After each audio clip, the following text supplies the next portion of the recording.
Hi everyone, I'm back again on the second part of our retirement. In the first video we discussed what retirement is and what you should do when you retire. And I want to continue with these several points that you need to know when you are preparing or when you come for retirement.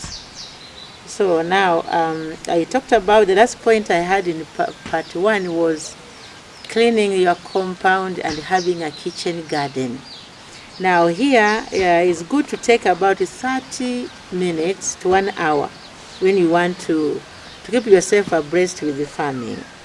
Now cleaning the compound and some work in the kitchen garden will take between that short time, and this will help you or help your body keep the shape and build the bones which were a bit weakened, because when you are working an office you are not doing so much work, so your bones were a bit rigid. But when you do some manual work, then you are assured that your bones are going to be in shape and they'll be strong. Now our sixth point, number 6, is check with your doctor. Your health is very important. Your eyes are very important. So visit an optician once in a while. Go to the dentist once in a while. Let your ears be cleaned once in a while, and just make sure that the doctor says your body is in shape, that you are not straining. Sometimes you might work and maybe you are straining your body without knowing. So the doctor will be able to help you, give you some medication, give you advice to keep fit. Point number 7 is personal grooming. Now, good grooming is the overall you, how you talk with the people, how you relate with your spouse, how you relate with your family, how you look outside there, your dressing, your mannerism, the way you walk. These ones are all about good grooming.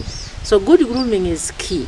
Don't think because I was putting on a good dress because I was going to work, I was taking a daily bath because I was going to work. No, what you did those years you were in the office is what you continue doing at home.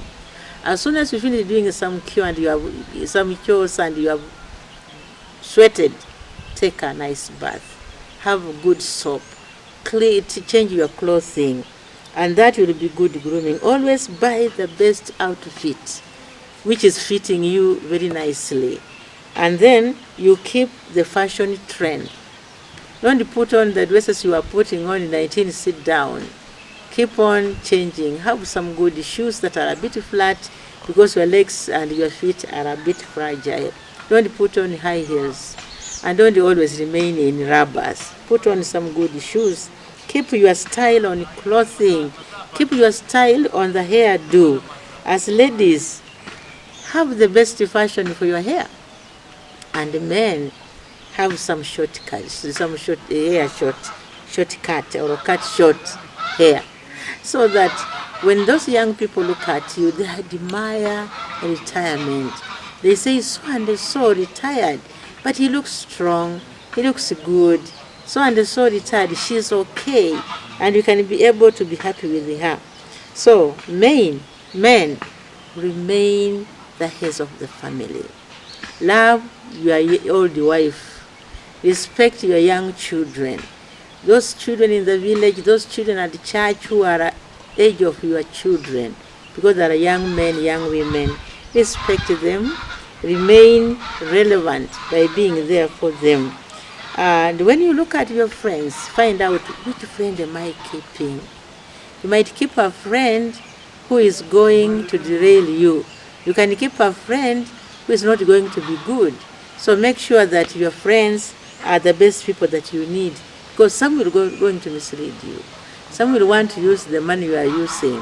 Some of them will be able to mislead you, tell you do this and do that, do this, marry another wife because you have money, and that lady who comes will squander everything and you have nothing on your own.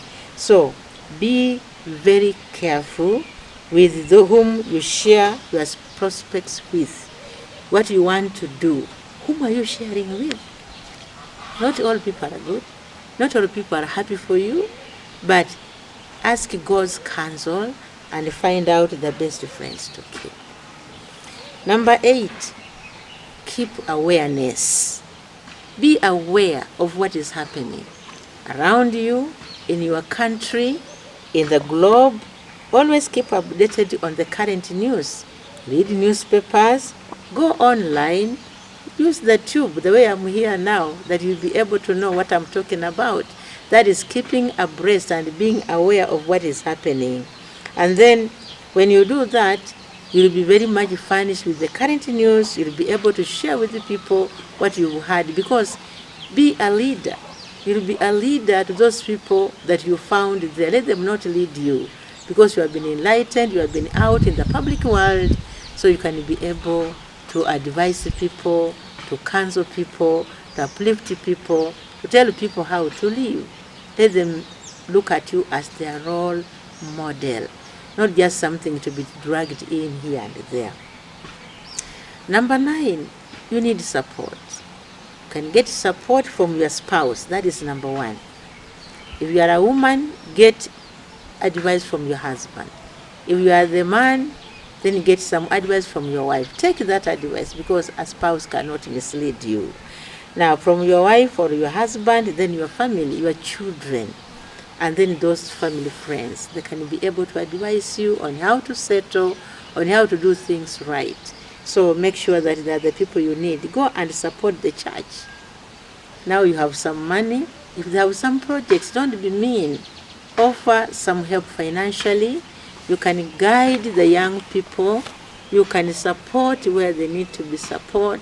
And people will look at you and say, so and so is really helping us. So do that. Respect and support the young people and their opinions. Don't always be critical. Don't always tell them, no, it is not this way. Listen to them and see what they are saying, which has some sense, and help them. Be a role model wherever you are, in whatever you do. Be a role model, and people will be happy, and they'll always call you when they need some help. Offer that help. It's these young people here, they can be very critical. They can give you names, but that one should not make you get angry. That should not make you refuse to be with them. Always be where they are and offer help. Let them talk, then you'll be able to give the final word on them. Give them advice, because they're our children. Give them counsel, so that they see you as somebody to be emulated. We don't have role models these days, but when you stand out, then young people will say, we have gotten somebody who can help us, who can go with us. The last point is now number 10. What you should avoid. There are some things you need to avoid, and one of them is the phrase, in my time. When people are talking what is happening today, you put in this word, during my time, in my time, when I was your age. No, avoid that phrase, because the time you speak about it, your audience will disperse.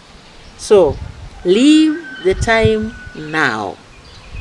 Forget what happened in your time, but live today. Don't let the past drag you. That when I was your age, this is what I did. No. Talk to them today. Be in their shoes, so that they'll be able to share what they need with you. Because yesterday is gone. Tomorrow has not come. So we live today.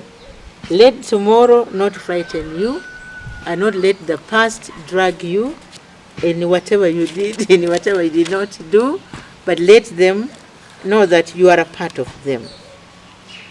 Avoid being bitter with the time.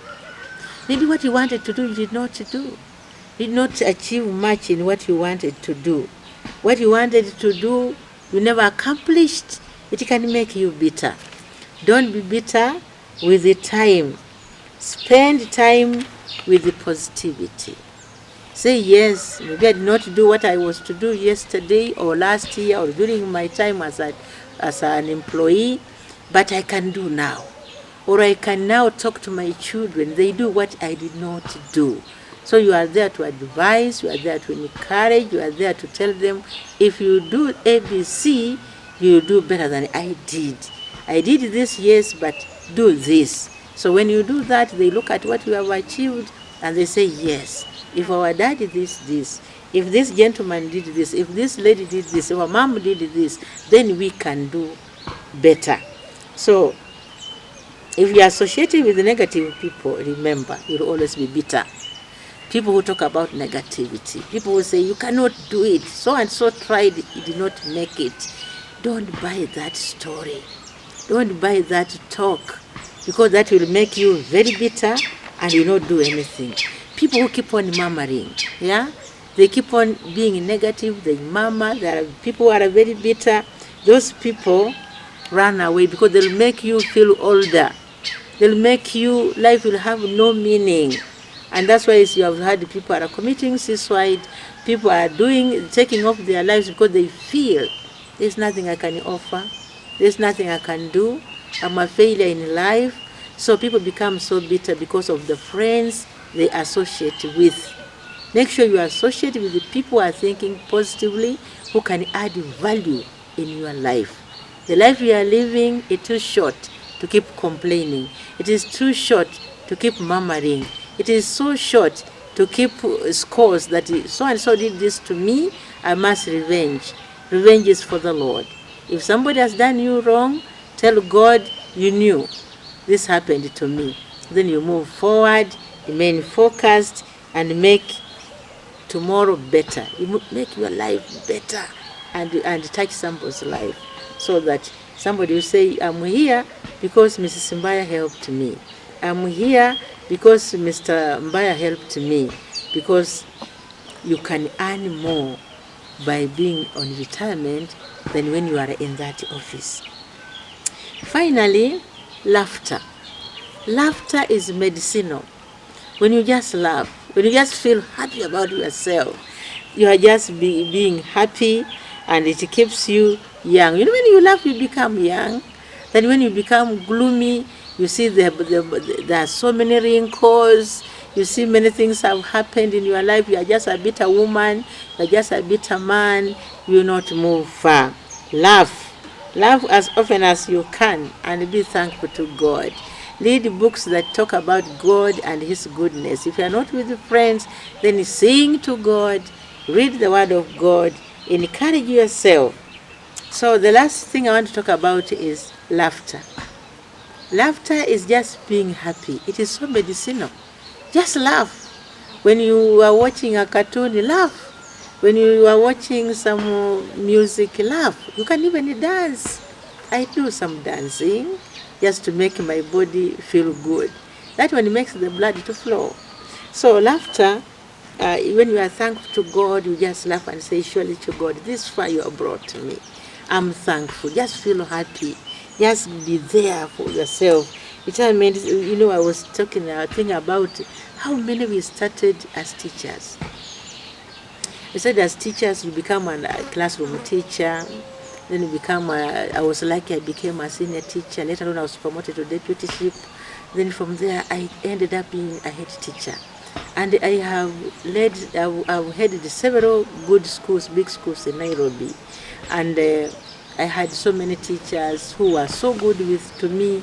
They gave me the reason to live, the reason to be happy. I would counsel them. I would talk to them about, because many of them were young, with young families, and my children were grown. In fact, in my last years, I would talk to them about life, talk to them about how they can love their children, how they can work hard and gain more. And I would pray with them, and I would pray with them by name. And at the end of the day, I would feel so satisfied that I've touched somebody's life. So I'm so happy to be where I am. I have come, and I know many teachers died on the way.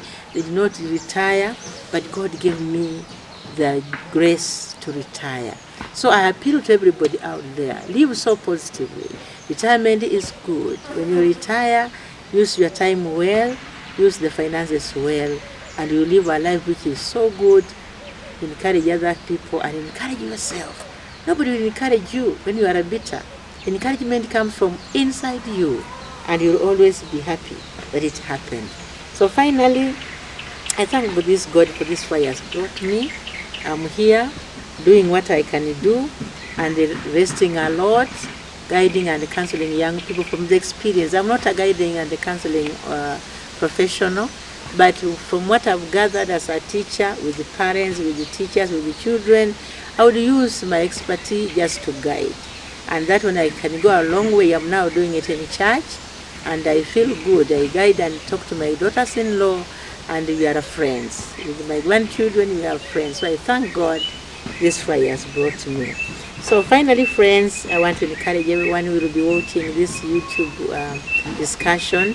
I'll upload men and men on different topics. So just remember to watch and share, comment, and subscribe. And always be able to look at my videos because they'll be there time and again. I won't tell you tomorrow or the other day, but I'll upload as many as I can as God gives me the grace. God bless you, and thank you for watching and listening to me. Meet again another time. Ciao.